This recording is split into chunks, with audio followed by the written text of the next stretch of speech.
Potter. So you're getting off easy.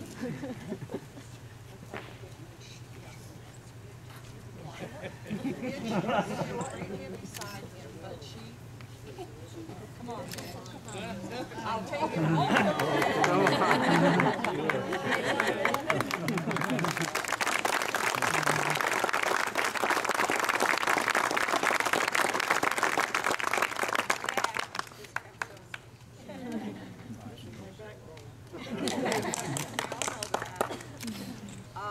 I want to thank you for the honor and privilege of being here today for this dedication.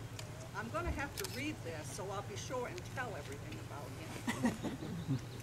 This dedication is so well deserved.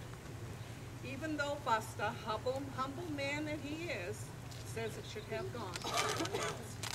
Well, Buster, it turns out that you are that someone else. I have always felt blessed to have Buster and Midge as my in-laws. It has reached 62 years and many more to go, I hope. Of course, I don't know how they feel about it. In 1963, I became part of the office staff at Kensal School. Buster had already been in maintenance for 6 years.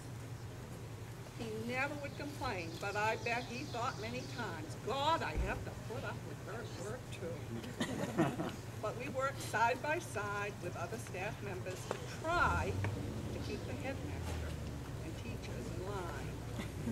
Just as on the home front, Buster was always so helpful, doing things with a smile. Did you ever see Buster without that smile? No. I have a couple of times, and you don't want to see it. That's what families do.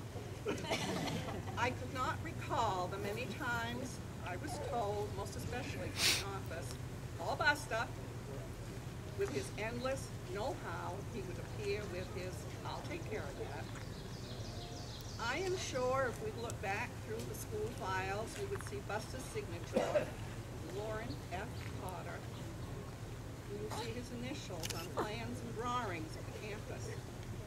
Anything he could do for the betterment of his school, just as he has done for his family and friends. Bill Dunn, you made a great choice when you hired Buster Potter 50+ years ago.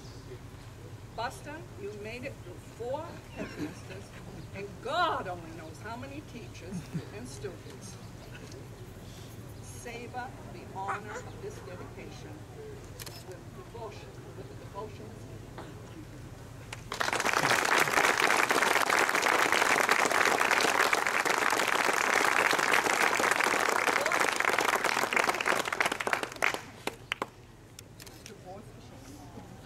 I'm from away, and I realize that I'll always be from away. I could live to be 110, and I won't be able to say I'm a Maynard, except by preference. And one of the details of being from away is I still say ER as ER.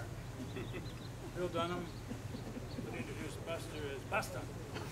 I'm working on that. I'm not there yet. But we have a true Maynard who's going to speak to us next, and that is Dick O'Connor.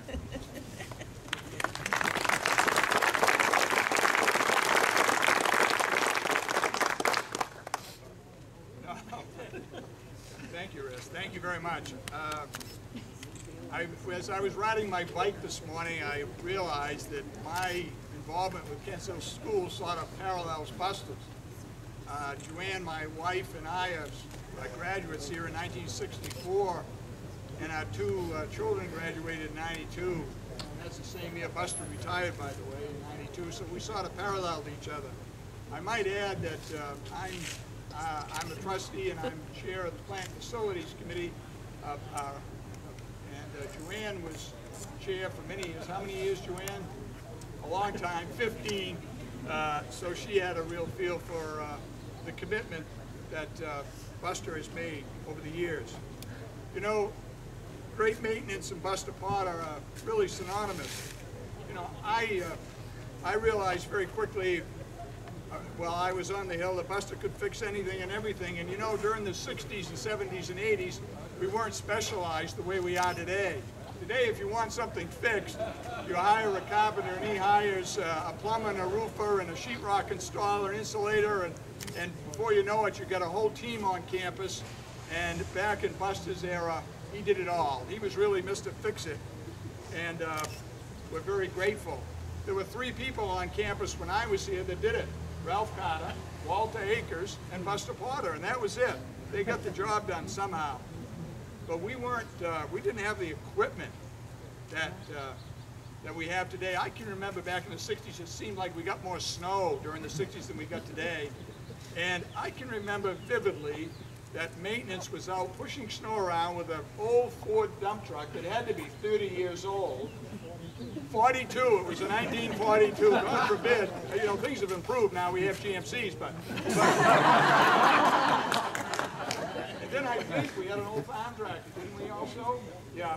Well, today we have 4-wheel drive pickups, and you name it, we've got it. We've got salt spreaders, salt sheds, front-end loaders. The job is a lot easier, and we can do it a lot quicker. I also recall that maintenance, I think, was located at that particular time in the old cattle barn, which is down below the outfarm. I think that was maintenance headquarters, and it was really, the barn's still there today, but it was located where the Dunn Science Hall is. Most of you know that. And this was headquarters, but I think we snuck over to Sampson during the wintertime to probably warm up. Yeah. I think as a trustee, as an alum, as a person that really loves Kent Hill School, as Buster does, I think we'll always be grateful for the job that he did under very, let's say, challenging times. You know, back in the 80s, we didn't have the budget to deal with. We didn't have the student. There was, the school was going through a transition before Rist arrived, and we didn't have the budgets to put back into maintenance. And Buster really kept the school together. He really did, and for that, Buster will always be appreciative very much. As Rist pointed out, Buster always had a smile on his face. He always had time for everybody. He managed his staff with a light hand, certainly, and I think it's most deserving, and I'm so very pleased that this excellent new facility is named after a man of excellence, Buster Potter. Thank you.